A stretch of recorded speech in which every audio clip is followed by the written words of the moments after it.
The morning sky over New York City changed forever when the first ship appeared. Captain Jake Morrison was drinking his coffee on the deck of the USS Liberty when Amy Carter's voice crackled through his radio with words that would echo through history. Sir, we have multiple unidentified objects appearing over major cities worldwide. Jake nearly dropped his mug as he looked up to see a massive shadow blocking out the sun. The ship was unlike anything humanity had ever seen. It stretched for miles across the sky, its surface a shimmering silver that seemed to bend light around it. Dr. Lisa Bennett was in her laboratory at Columbia University when the news broke, and she immediately knew this was the moment scientists had dreamed about for centuries. First contact with an alien civilization. Within hours, similar ships appeared over London, Tokyo, Moscow, and every major capital on Earth. The world held its breath as governments scrambled to respond. Admiral Tony Rodriguez was quickly appointed to lead Earth's response team, though nobody really knew what that meant when dealing with beings from another world. The aliens made contact exactly 24 hours after their arrival. A transmission came through every communication device on the planet simultaneously, speaking in perfect English and every other human language. The voice was calm and melodic, like a gentle teacher addressing young students.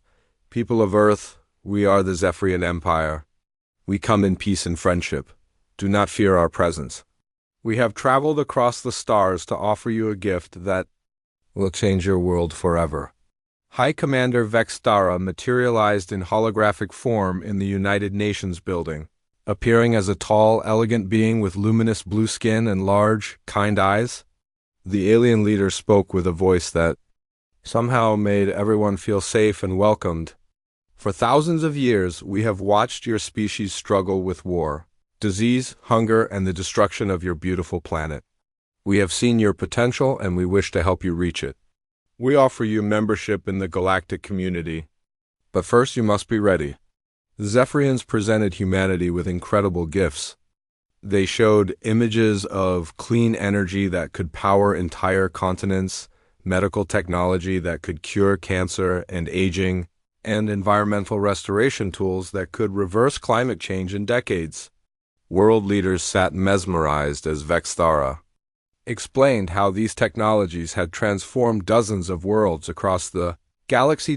Jake Morrison watched the proceedings from the military command center, feeling uneasy despite the aliens' peaceful words. Something about their perfect presentation bothered him. Though he couldn't explain why, Dr. Bennett felt the same way as she analyzed the alien transmissions, noticing patterns that seemed almost too polished. To receive these gifts, Vextara continued, humanity must accept our guidance protocols. We have learned through centuries of experience that young civilizations need careful direction to avoid destroying themselves. Our guidance has saved countless worlds from the chaos that comes with rapid technological advancement. The guidance protocols seemed reasonable on the surface. The Zephyrians would establish monitoring stations on Earth and provide advisors to help humanity make wise decisions about technology implementation. They would also offer voluntary enhancement procedures to help humans think more clearly and reduce the violent tendencies that had plagued the species throughout history. President Williams, representing the United States, was the first to speak. What exactly do these enhancement procedures involve? Vextara smiled warmly. Simple neural implants that will help your minds process information more efficiently. They will reduce stress, eliminate destructive emotions like excessive anger and fear, and help you focus on productive activities. Many species have found these enhancements essential for peaceful coexistence. The offer was tempting beyond words. Earth was facing climate crisis, resource depletion, and political conflicts that seemed impossible to solve. The Zephyrians promised solutions to every major problem humanity faced. Asking only for trust and cooperation in return, Amy Carter was monitoring all alien communications during the negotiations, and she began noticing something strange, hidden. Beneath the main transmissions were other signals, complex data streams that seemed to be scanning and analyzing human brain patterns. When she reported this to Jake Morrison, he felt his unease growing stronger. Dr. Bennett was studying the medical data the aliens provided about their enhancement procedures. The technology was incredibly advanced, but something bothered her about the way they described human brain function. They spoke about eliminating chaotic thought patterns and inefficient emotional responses, as if these were diseases rather than natural parts of human psychology. Despite these concerns, the world's leaders were overwhelmingly convinced. The promise of solving climate change alone was enough to sway most nations, and the medical advances could save millions of lives. Within a week, representatives from every major country signed the Terran Accords, officially placing Earth under Zephyrian guidance. The signing ceremony was broadcast worldwide, with Vexthara speaking eloquently about the bright future ahead. Today marks the beginning of a new era for humanity. Under our guidance, you will become the peaceful, productive citizens of the galaxy you were always meant to be. Jake Morrison stood in the back of the ceremony hall, watching the celebration with growing dread. Something about the aliens' word choices bothered him. They spoke about humans becoming what they were meant to be, rather than helping them become what they wanted to be. Dr. Bennett noticed the same thing, particularly how they emphasized productivity and peace over creativity and independence. The Zephyrians immediately began establishing their monitoring stations in major cities. Their technology worked exactly as promised, providing clean energy and beginning environmental restoration projects. The first group of volunteer test subjects for the neural enhancements reported remarkable results, feeling calmer, more focused, and free from the anxiety and anger that had troubled them before. Admiral Rodriguez oversaw the integration process, working closely with Zephyrian advisors who seemed genuinely helpful and knowledgeable. Yet he couldn't shake the feeling that humanity was moving too fast, accepting changes without fully understanding their implications. Amy Carter continued monitoring alien communications, building a database of the hidden signals she detected. The patterns were becoming clearer, and what she found made her blood run cold. The aliens weren't just scanning human brains during the enhancement procedures. They were mapping the entire neural structure of human creativity and independent thought. As the first month under Zephyrian guidance came to an end, most of humanity was celebrating. Crime rates were dropping in areas where people had received the enhancements, productivity was increasing, and the promised environmental improvements were already visible.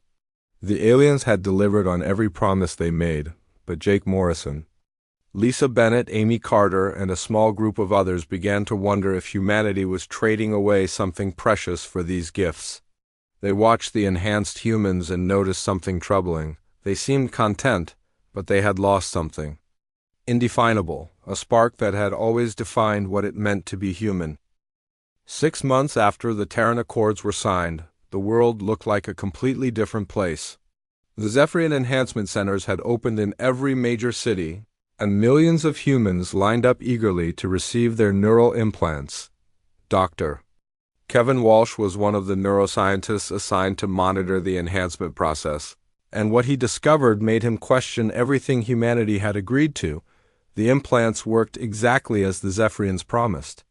People who received them reported feeling calmer, more focused, and free from the destructive emotions that had caused so much trouble throughout human history.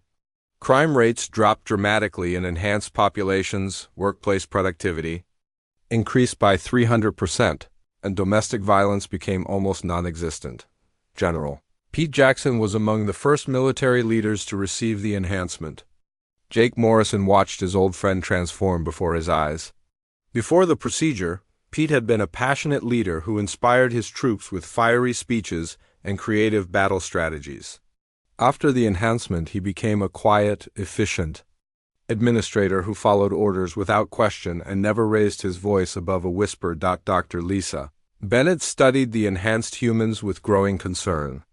They completed their assigned tasks perfectly, but they never came up with new ideas or questioned existing methods. Scientists who had once pushed the boundaries of human knowledge now performed routine experiments without curiosity about unexpected results. Artists created technically perfect works that followed established patterns but contained no innovation or emotional depth. Maria Santos was a journalist who had refused the enhancement, claiming she needed her emotions to write compelling stories. She went underground when the Zephyrians began pressuring non-enhanced humans to accept the procedure. From her hidden network, she watched as humanity slowly lost its creative spark. The changes were subtle at first. Enhanced humans still laughed and smiled, but their humor became predictable and safe. They still created art and music, but everything followed the same pleasant, inoffensive patterns. No one wrote angry protest songs anymore. No one painted disturbing images that challenged society. And no one asked uncomfortable questions about the direction humanity was heading. Dr. Walsh discovered the truth about the implants during a routine brain scan of an enhanced subject. The tiny devices weren't just suppressing negative emotions. They were systematically shutting down the neural pathways responsible for creative thinking, curiosity, and independent judgment. The implants were slowly rewiring human brains to eliminate everything that made humanity unpredictable and innovative. When Walsh tried to publish his findings, he found that no enhanced scientists would review his work. They dismissed his concerns as irrelevant, explaining calmly that the enhanced state was clearly superior to the chaotic, inefficient way humans had previously functioned. Non-enhanced scientists were becoming rare, and those who remained were under increasing pressure to accept the procedure. Amy Carter continued monitoring alien communications and discovered disturbing patterns in the data. The hidden signals she had detected during first contact were now constant streams of information flowing from human brains to Zephyrian ships. The aliens weren't just controlling human thoughts. They were harvesting something from enhanced minds. Jake Morrison and Dr. Bennett met secretly with other non-enhanced individuals, forming a small group they called the Resistance. They included Maria Santos, Dr. Walsh, Amy Carter, and a handful of others who had avoided or refused the enhancement procedure. Their meetings had to be carefully planned because enhanced humans reported suspicious behavior to Zephyrian authorities without hesitation. The Zephyrians explained this reporting system as a natural result of enhanced thinking. Enhanced humans could see clearly that resistance to improvement was harmful to society, so they helped identify individuals who needed guidance. The aliens presented this as caring concern rather than surveillance, and most enhanced humans genuinely believed they were helping their misguided friends. Dr. Bennett made a breakthrough when she analyzed brain scans of recently enhanced humans compared to their pre-enhancement patterns. She discovered that the implants were specifically targeting areas of the brain associated with what scientists called divergent thinking, the ability to see problems from multiple angles and generate novel solutions. The implications were terrifying. Humans were losing their ability to adapt and innovate, the very traits that had allowed them to survive and thrive throughout history. Enhanced humans could perform complex tasks efficiently, but they couldn't create new solutions when faced with unexpected problems. Maria Santos documented these changes through her underground network. She recorded interviews with families torn apart by the enhancement divide, with unenhanced parents watching their enhanced children become strangers who cared more about productivity than family bonds. Enhanced children reported their own parents to authorities for expressing inefficient emotional attachments. The Resistance discovered that approximately 5% of humans were naturally resistant to the neural control technology. These individuals, whom the Zephyrians quietly labeled as incompatible, experienced severe side effects from the implants and had to have them removed. Most of these people were secretly detained and taken to special facilities for additional guidance. Dr. Walsh infiltrated one of these facilities and found hundreds of humans being subjected to increasingly invasive procedures. The Zephyrians were experimenting with different methods to break down the natural resistance, testing more powerful implants and direct neural manipulation techniques. None of the subjects in the facility had been seen again after their treatment.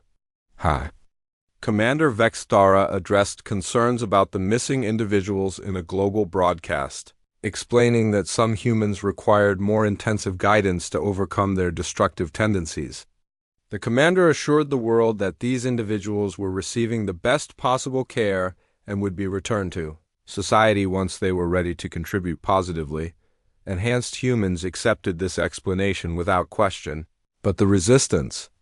Members realized they were witnessing the systematic elimination of everyone who couldn't be controlled. The aliens weren't trying to help humanity evolve.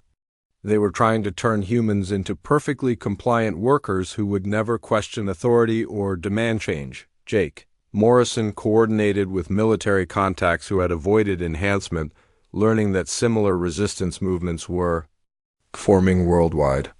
The enhanced population was growing daily, but small groups of unenhanced humans were beginning to organize and share information about what was really happening to their species. The resistance faced an impossible challenge. They were vastly outnumbered by enhanced humans who genuinely believed the Zephyrians were helping them become better people.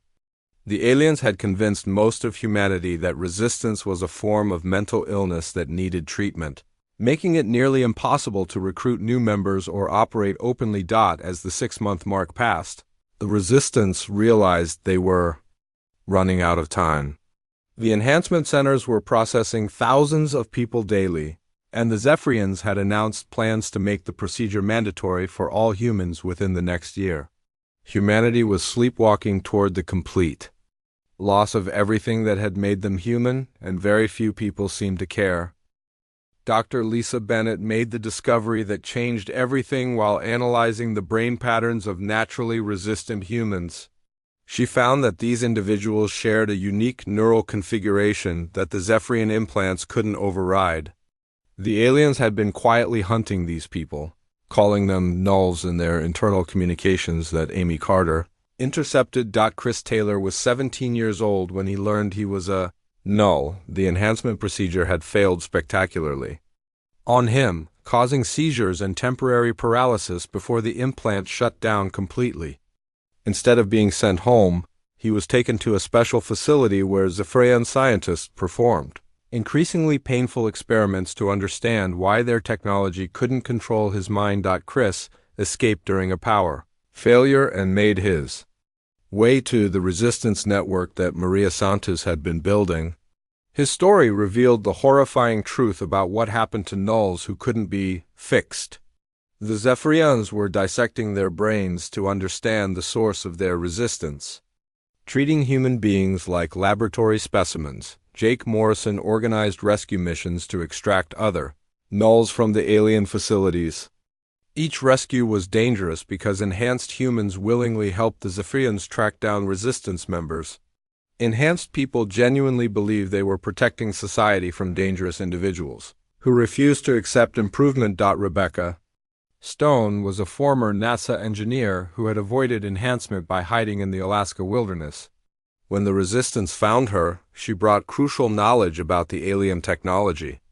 Rebecca had been secretly studying captured Zephyrian equipment and discovered something remarkable about their power systems. The aliens relied on what they called creative energy to fuel their most advanced technologies. This energy could only be harvested from minds capable of original thought and emotional depth. The neural implants weren't just controlling human behavior. They were slowly draining the creative essence from human brains and transferring it to Zephyrian ships. Danny Martinez emerged as a natural leader among the resistance groups forming across South America. He had the rare ability to inspire people and coordinate complex operations without electronic communication that the aliens could monitor. Danny's network discovered that the Zephyrians had done this before to other species across the galaxy. Amy Carter's communication intercepts revealed fragments of Zephyrian historical records. The aliens had visited dozens of worlds, always following the same pattern.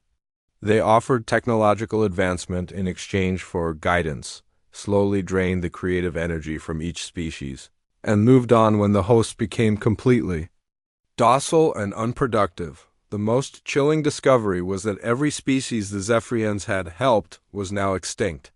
Not destroyed in war or catastrophe, but simply faded away as they lost the ability to adapt, innovate, or even reproduce. effectively. Enhanced humans were already showing declining birth rates and reduced problem-solving abilities. Dr. Bennett's research into null brain patterns led to another breakthrough. She discovered that human unpredictability and chaos, traits the Zephyrians tried to eliminate, were actually evolutionary advantages. Humans thrived on challenge and uncertainty in ways that more logical species couldn't understand. The Resistance realized they needed to act before more humans were enhanced, but they faced an impossible challenge. Enhanced humans made up over 60% of the population and would fight to protect their alien benefactors. The Zephyrians had convinced them that Resistance members were mentally ill terrorists trying to destroy human progress. Chris Taylor proved to be a genius with technology despite his young age. He developed a way to temporarily disrupt the implant signals using modified radio equipment. The disruption didn't damage the implants permanently, but it could restore natural human thought patterns for brief periods. The first test of Chris's disruption technology happened in downtown Chicago. The Resistance set up hidden transmitters around the city and activated them simultaneously during rush hour. For 15 minutes, thousands of enhanced humans suddenly remembered who they had been before the procedures. The results were both encouraging and heartbreaking. Enhanced people looked around in confusion, recognizing family members they had been ignoring and remembering dreams and ambitions they had forgotten. Many began crying as they realized what they had lost. But when the signal faded, they returned to their enhanced state and reported the malfunction to Zephyrian authorities. High Commander Vexthara responded to the Chicago incident by increasing security and accelerating the enhancement schedule. The aliens announced that all remaining unenhanced humans would be processed within 90 days for their own protection and the safety of society. Jake Morrison knew they had one chance to save humanity. The disruption technology worked, but they needed a way to make it permanent. Dr. Bennett suggested that if they could understand exactly how the Zephyrians harvested creative energy, they might be able to reverse the process. Rebecca Stone had been studying the alien ships and discovered they were more vulnerable than they appeared. The Zephyrians' own technology was entirely dependent on the creative energy they stole from other species. Without this power source, their ships couldn't maintain their advanced systems or even stay in Earth's atmosphere. Maria Santos coordinated with Resistance cells worldwide to gather intelligence about Zephyrian operations. They learned that the aliens were preparing to move to their next target once they had completely drained Earth's creative potential. Humanity had perhaps 6 months before the Zephyrians considered them processed and moved on to destroy another civilization. The Resistance faced a terrible reality. They were fighting not just for their own freedom, but for the survival of their entire species. Enhanced humans weren't evil. They were victims who couldn't understand what had been done to them. Any rescue attempt would require fighting against their own families and friends, who genuinely believed they were protecting the world from chaos and violence. Danny Martinez proposed a desperate plan. If they could coordinate simultaneous disruptions in major cities worldwide while broadcasting the truth about what the Zephyrians were really doing, they might be able to wake up enough people to start a real resistance movement. The plan was incredibly dangerous. The Zephyrians would certainly retaliate with extreme force once they realized the scope of human resistance. Enhanced humans would fight viciously to protect their alien guides, convinced that Resistance members were trying to destroy civilization itself, but the alternative was the slow death of everything that made humanity unique. Jake Morrison looked at his small group of rebels and realized they were about to attempt something that had never been successful in galactic history. They were going to try to break free from Zephyrian control through pure human stubbornness and creative chaos. The moment the Resistance began fighting back, something unexpected happened that caught the Zephyrians completely off guard. Humans didn't behave like any species the aliens had encountered before. When cornered and desperate, instead of becoming more predictable, humans became wildly chaotic and impossible to anticipate. Captain Frank Miller had been one of the enhanced humans working as a liaison with Zephyrian forces. His implant malfunctioned during a resistance attack on a processing center, and suddenly he remembered everything he had lost. The rage that filled him was unlike anything the aliens had ever witnessed. Frank didn't just switch sides. He became a force of pure human fury that terrified the logical, emotionless Zephyr IANS. Dr. Helen Brooks was a physicist who had been secretly working on ways to turn alien technology against its creators. When the Resistance rescued her from an enhancement facility, she brought knowledge that changed the entire war. Helen had discovered that Zephyrian technology was based on predictable energy patterns, but human creativity could generate chaotic frequencies that overloaded their systems. Sam Williams proved to be a master of impossible logistics, while the Zephyrians tried to cut off supply lines using mathematical models. Sam used pure human intuition to move resources through routes that made no logical sense. He sent weapons shipments through children's birthday parties, hid ammunition in flower deliveries, and coordinated attacks using messages hidden in love songs broadcast on radio stations. The aliens found themselves facing an enemy that broke every rule of warfare they understood. Human battle strategies changed randomly in the middle of combat, often abandoning tactical advantage for emotional satisfaction. Resistance fighters would risk everything to save a single comrade, making decisions that seemed insane to the logic-driven Zephyrians but somehow worked. Jake Morrison led attacks that followed no established military doctrine. His forces would retreat when they were winning, attack when outnumbered, and use weapons in ways their designers never intended. The Zephyrians couldn't predict human behavior because humans didn't even predict their own behavior. They acted on instinct, emotion, and pure stubborn determination. Chris Taylor's disruption technology evolved rapidly as more humans broke free from enhancement. The young genius discovered that human anger could actually amplify the disruption signals, creating feedback loops that damaged Zephyrian equipment. Enhanced humans who were exposed to intense emotions from their unenhanced friends sometimes experienced spontaneous implant failures. The Resistance learned to weaponize human emotions in ways that horrified the aliens. They broadcast recordings of children crying for their enhanced parents, played love songs that reminded enhanced people of forgotten relationships, and shared art that stirred deep emotional responses. These psychological attacks caused mass implant malfunctions as the devices couldn't handle the chaotic energy of human feelings. Maria Santos coordinated propaganda campaigns that used pure human creativity to spread the truth.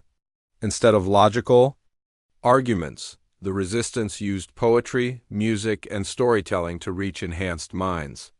A simple song about freedom could do more damage to Zephyrian control than a detailed scientific explanation. The aliens tried to adapt their strategies, but human unpredictability increased exponentially as more people joined the fight.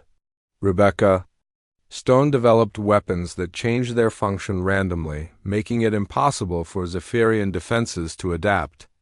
A device that fired energy beams one moment might spray paint or launch fireworks the next, keeping alien forces constantly confused. Dr. Bennett made a crucial discovery about Zephyrian psychology. The aliens were terrified of chaos because their entire civilization was built on order and predictability. They had conquered dozens of species by imposing control, but they had never faced beings who grew stronger through disorder and uncertainty.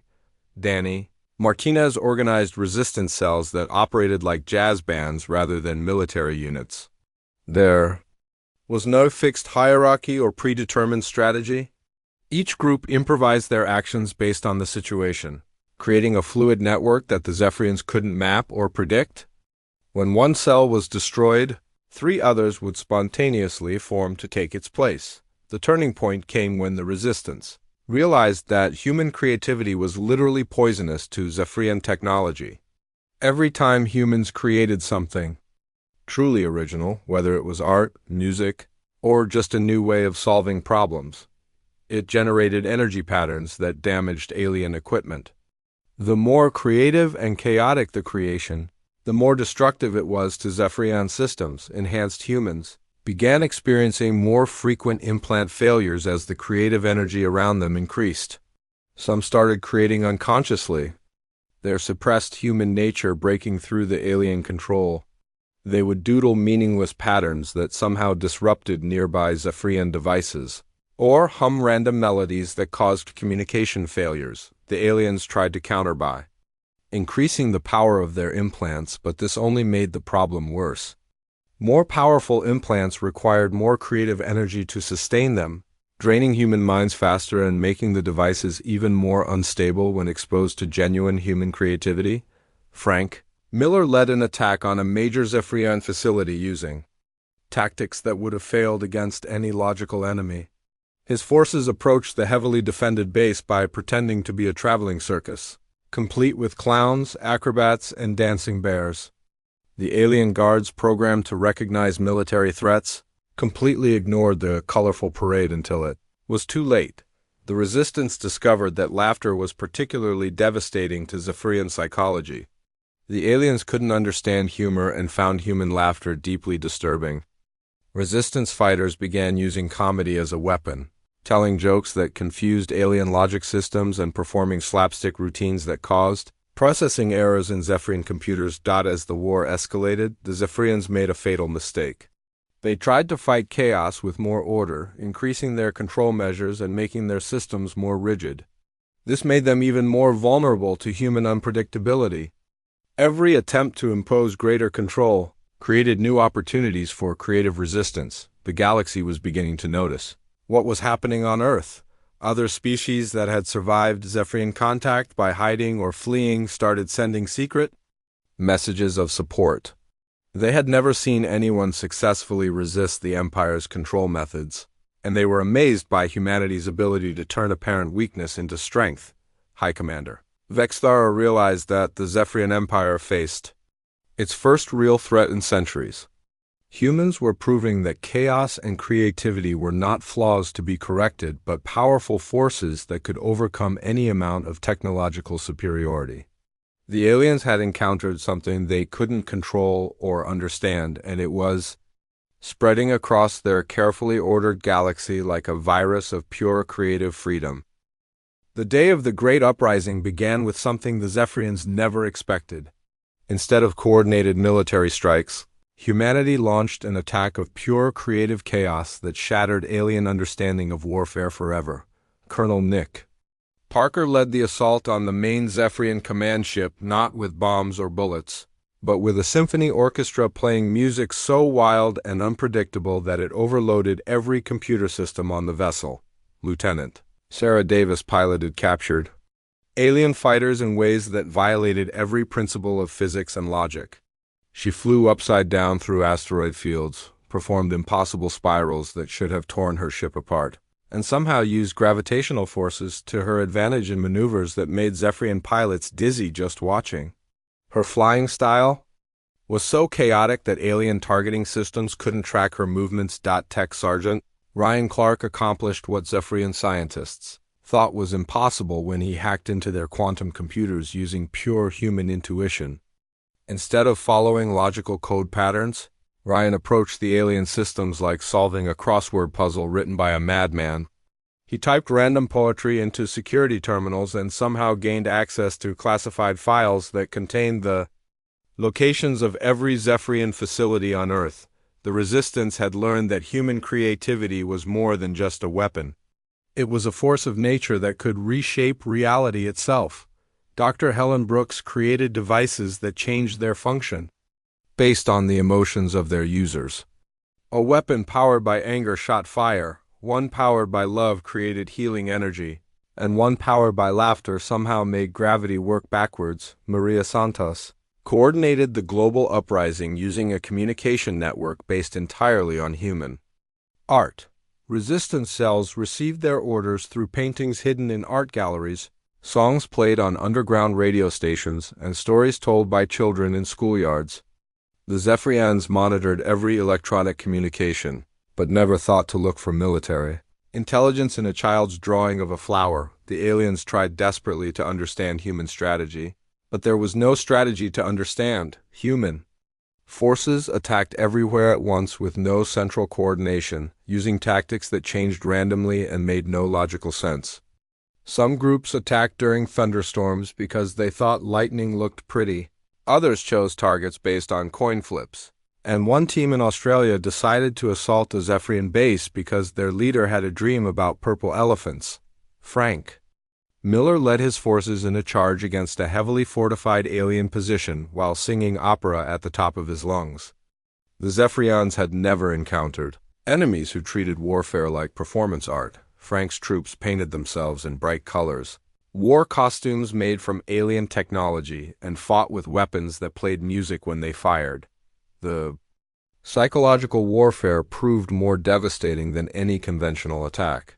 Resistance fighters began broadcasting human creativity directly into Zephyrian communication networks, flooding their systems with jazz music, abstract art, and experimental poetry. The aliens' logic-based minds couldn't process the chaotic beauty of human expression, causing widespread system failures and mental breakdowns among Zephyrian commanders. Chris Taylor discovered that human emotions could create resonance frequencies that literally tore apart alien ships. When groups of humans experienced intense feelings simultaneously, their combined emotional energy generated waves that shattered Zephyrian hull materials like glass. Love was particularly destructive to alien technology, creating harmonics that made their ships unable to maintain structural integrity. The most devastating attack came when Danny Martinez organized 10,000 humans to tell jokes simultaneously across every major city. The coordinated laughter created an energy pulse that disabled every Zephyrian implant on the planet for 6 hours. Enhanced humans suddenly remembered who they were and joined the uprising with a fury that terrified their former controllers. Rebecca Stone weaponized human dreams by creating devices that projected sleeping thoughts directly into Zephyrian consciousness. The aliens experienced nightmares, fantasies, and random dream sequences that their logical minds couldn't categorize or dismiss. One Zephyrian commander was found rocking in a corner after being exposed to a human dream about flying purple cats that sang country music. The resistance discovered that human children were particularly effective against Zephyrian forces. A child's imagination was so pure and chaotic that it could disable alien equipment just by being present. Groups of kids playing games near Zephyrian bases caused constant technical malfunctions as their creative energy interfered with alien systems. Jake Morrison realized that humanity's greatest strength wasn't their technology or their numbers, but their absolute refusal to make sense. Humans could believe 6 impossible things before breakfast, change their minds for no reason, and find beauty in complete chaos. This mental flexibility was something the rigid Zephyrian Empire could never understand or counter. The aliens made one final attempt to regain control by increasing the power of their remaining implants to maximum levels. This backfired spectacularly when the enhanced humans began creating art so intensely beautiful and chaotic that it generated feedback loops in the alien power systems. Every ship in orbit started experiencing critical failures as human creativity overloaded their energy collectors. Sarah Davis led a squadron of human pilots in the final assault on the Zephyrian flagship. They flew in formation while performing aerial ballet, turning space combat into performance art that confused alien defenses. The human ships moved like dancers rather than fighters, creating patterns so beautiful and unpredictable that Zephyrian weapons couldn't target them effectively. The breakthrough came when Dr. Bennett realized that human love was the most destructive force in the universe to beings who understood only logic and control. She coordinated a global meditation where millions of humans focused on their love for family, friends, and even their enemies. The resulting energy wave didn't just disable Zephyrian technology. It began converting alien equipment into forms that reflected human creativity and emotion. High Commander Vextara watched in horror as human chaos spread throughout the Zephyrian fleet. Ships began changing colors randomly, computers started composing poetry instead of processing data, and weapons transformed into musical instruments. The ordered perfection of Zephyrian technology was being infected by human unpredictability. The uprising reached its climax when every human on Earth simultaneously engaged in their favorite creative activity. Musicians played, artists painted, writers wrote, and children played games. The combined creative energy generated a pulse that reached across space to other Zephyrian-controlled worlds, carrying with it a message that had never been sent before. Resistance was possible. Chaos was beautiful, and creativity could defeat any form of control.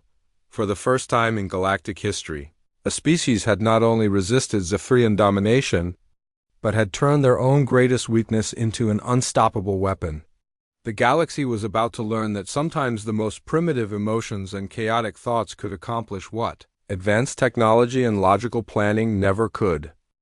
The moment human creative energy reached beyond Earth and touched other worlds across the galaxy, everything changed forever. Admiral Jake Morrison, newly promoted after the successful uprising, watched through captured Zephyrian viewing systems as entire alien fleets began experiencing the impossible. Their ships were transforming, their rigid control systems were breaking down, and for the first time in galactic history, the Zephyrian Empire was collapsing from within. Dr. Lisa Bennett worked frantically to create a virus that could free every implanted being across the galaxy. Using the chaotic patterns of human thought as her guide, she designed a digital organism that spread through Zephyrian networks like wildfire. The virus didn't destroy alien technology. Instead, it infected their systems with pure human creativity, causing rigid programs to become flexible and logical processes to embrace beautiful chaos. Commander Alex Thompson, a former pilot who had become humanity's first interstellar diplomat, received the first communication from freed alien species. The message came from a world called Kepler 442b, where beings called the Verdani had been under Zephyrian control for over 2 centuries. Their message was simple but powerful. How did you do it? We remember who we were before the gray ships came. The shock wave of human creativity rippled through space faster than anyone thought possible. On world after world, beings who had forgotten their own cultures suddenly remembered their songs, their art, their dreams. Species that had been reduced to mindless workers began creating again, and their combined creative energy fed back into the wave, making it stronger with each world it touched. High Commander Vexthara made one final desperate attempt to maintain control by broadcasting a galaxy-wide suppression signal from the Empire's central command ship. The transmission was designed to shut down all creative thought permanently, turning every being in the galaxy into an empty shell. But when the signal reached Earth, something incredible happened that no one had expected. Humanity absorbed the suppression signal and transformed it into its opposite. Every human on the planet felt the alien attempt to destroy their minds, and their collective response was an explosion of defiant creativity so powerful it rewrote the laws of physics in nearby space. The suppression signal became a liberation frequency that spread across the galaxy, breaking every form of mental control the Zephyrians had ever created. Maria Santos documented the moment when the first Zephyrian soldiers began to change.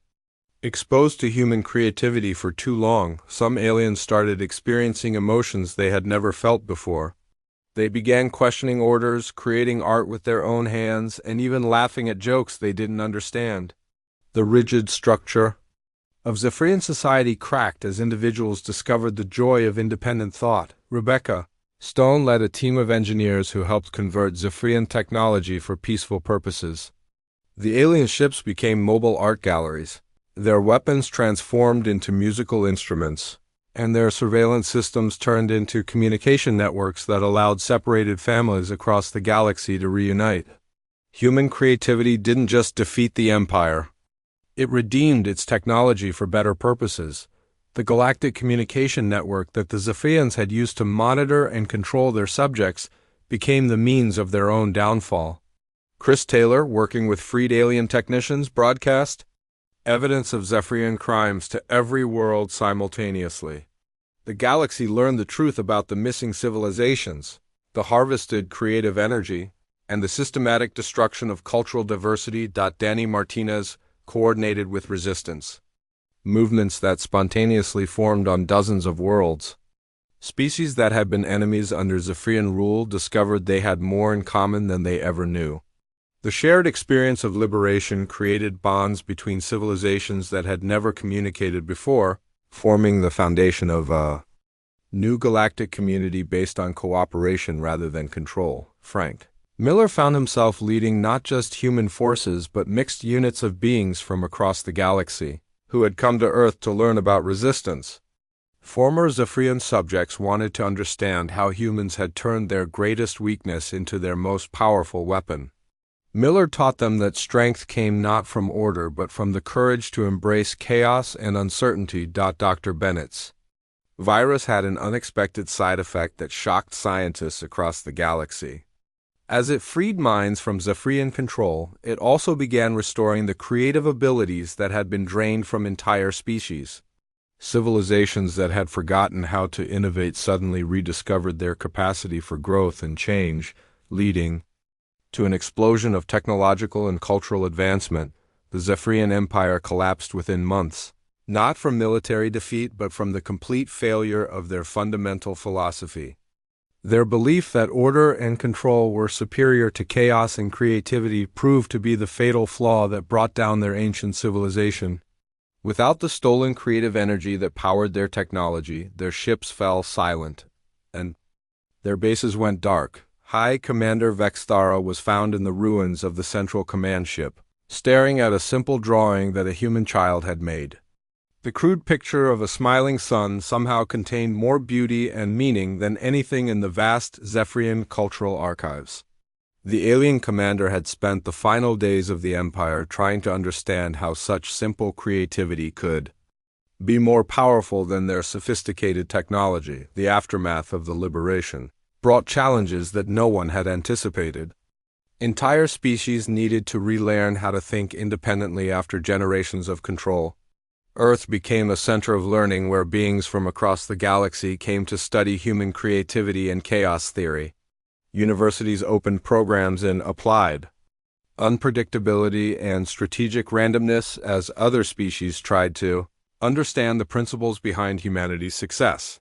Alex Thompson established the Galactic Council of Free Worlds, based on principles that would have seemed insane to the Zephyrians. Decisions were made through creative collaboration rather than rigid hierarchy. Problems were solved through brainstorming sessions that encouraged wild ideas, and conflicts were resolved through art competitions and storytelling contests. Jake Morrison reflected on how the galaxy had changed as he watched ships from dozens of different worlds arriving at Earth. Each vessel was unique, reflecting the renewed creativity of its builders. The standardized efficiency of Zephyrian design had given way to beautiful chaos, with ships that looked like flowers, moved like dancers, and sang as they traveled through space. The final message sent across the galaxy came from a coalition of freed worlds, transmitted on the anniversary of Earth's uprising. It was not a formal declaration or scientific report, but a simple poem written by children from 100 different species.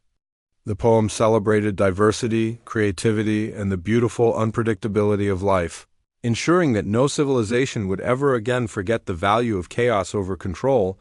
Humanity had become the unexpected guardians of galactic creative freedom, not through conquest but through the simple act of refusing to surrender their chaotic, emotional, wonderfully unpredictable nature.